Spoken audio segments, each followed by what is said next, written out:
नमस्ते दोस्तों, स्वागत है आप सभी का आपके अपने चैनल इंडियन मॉम्स लाइफस्टाइल में। कैसे हैं आप सब लोग? आपके अच्छे स्वास्थ्य और सुखद जीवन की मंगल कामना करती हूँ। दोस्तों, आज की वीडियो है वट सावित्री व्रत पर बनने वाले दुर्लभ संयोग के ऊपर, और साथ में ही मैं आपको बता रही हूँ कि वट सावित्री व्रत पर बरगद की पूजा क्यों की जाती है, और वट सावित्री व्रत पर जो कथा कही जाती है उसको भी मैं आपको सुना रही हूँ। तो वीडियो पसंद आए तो लाइक और शेयर कीजिएगा। अखंड सौभाग्य प्रदान करने वाला वट सावित्री व्रत 19 मई शुक्रवार को है, और इस दिन सोमवती अमावस्या और शनि जयंती भी। इस दिन सुहागन महिलाएं अपने पति की लंबी उम्र और सुखी दाम्पत्य जीवन के लिए वट सावित्री व्रत रखती हैं। तो आइए जानते हैं कि वट सावित्री व्रत पर कौन सा दुर्लभ संयोग बनने जा रहा है। दोस्तों, वट सावित्री व्रत के दिन शोभन योग का निर्माण होने जा रहा है।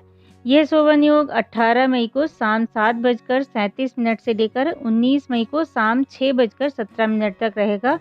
वहीं वट सावित्री अमावस्या के दिन चंद्रमा गुरु के साथ मेष राशि में विराजमान होंगे।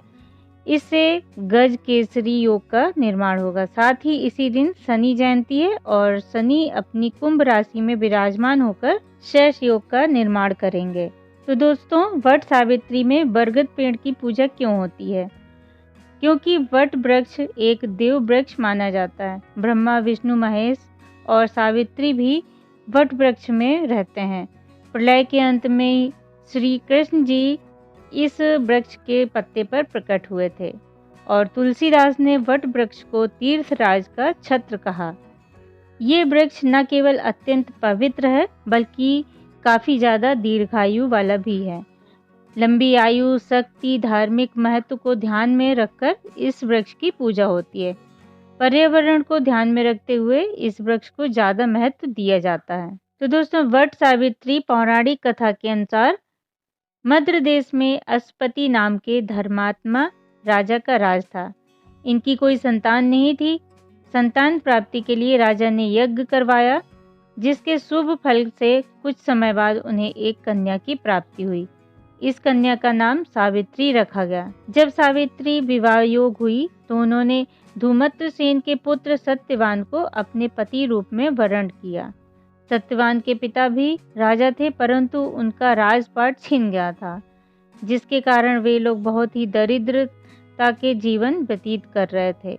सत्यवान के माता पिता की भी आंखों की रोशनी चली गई थी। सत्यवान जंगल में लकड़ी काटकर लाते और उन्हें बेचकर जैसे तैसे गुजारा करते थे। जब सावित्री और सत्यवान के विवाह की बात चली, तब नारद मुनि ने सावित्री के पिता अश्वपति को बताया कि सत्यवान अल्पायु है और विवाह के 1 वर्ष पश्चात ही उनकी मृत्यु हो जाएगी। जिसके बाद सावित्री के पिता ने उन्हें समझाने की बहुत प्रयास किए, परंतु सावित्री यह सब जानने के बाद भी अपने निर्णय पर अडिग रही। अंततः सावित्री और सत्यवान का विवाह हो गया। इसके बाद सावित्री सास ससुर और पति की सेवा में लग गई। समय बीतता गया।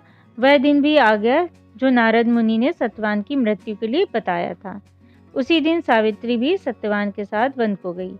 वन में सत्यवान लकड़ी काटने के लिए जैसे ही पेड़ पर चढ़ने लगा, उसके सिर में असहनीय पीड़ा होने लगी, तो वह सावित्री की गोद में सिर रखकर लेट गया। कुछ ही समय में उनके समक्ष अनेक दूतों के साथ स्वयं यमराज खड़े हुए।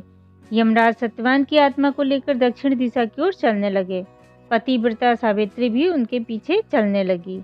आगे जाकर यमराज ने सावित्री से कहा, हे पतिव्रता नारी, जहाँ तक मनुष्य साथ दे सकता है तुमने अपने पति का साथ दे दिया, अब तुम लौट जाओ। इस पर सावित्री ने कहा, जहाँ तक मेरे पति जाएंगे वहाँ तक मुझे जाना चाहिए, यही सनातन सत्य है। यमराज सावित्री की वाणी सुनकर प्रसन्न हुए और उससे 3 वर मांगने को कहा। सावित्री ने कहा, मेरे सास ससुर अंधे हैं, उन्हें नेत्र ज्योति दें। यमराज ने तथास्तु कहकर उसे लौट जाने को कहा और आगे बढ़ने लगे, किंतु सावित्री यम के पीछे चलती रही।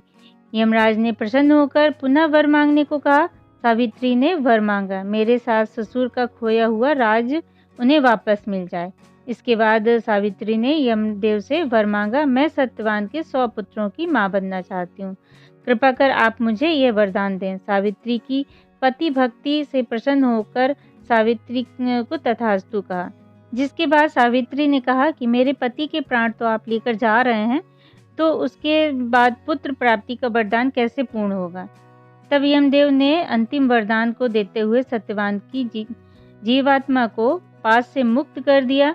सावित्री पुनः उसी वट वृक्ष के नीचे लौटी तो उन्होंने पाया कि वट वृक्ष के नीचे पड़े सत्यवान के मृत शरीर में जीव का संचार हो रहा है। कुछ देर में सत्यवान उठकर बैठ गए। उधर सत्यवान के माता पिता की आंखें ठीक हो गई और उनका खोया हुआ राज्य भी मिल गया। तभी से यह ज्येष्ठ मास की अमावस्या के दिन वट सावित्री व्रत का चलन शुरू हुआ। इस दिन सावित्री सत्यवान की कथा सुनने से अखंड सौभाग्य मिलता है।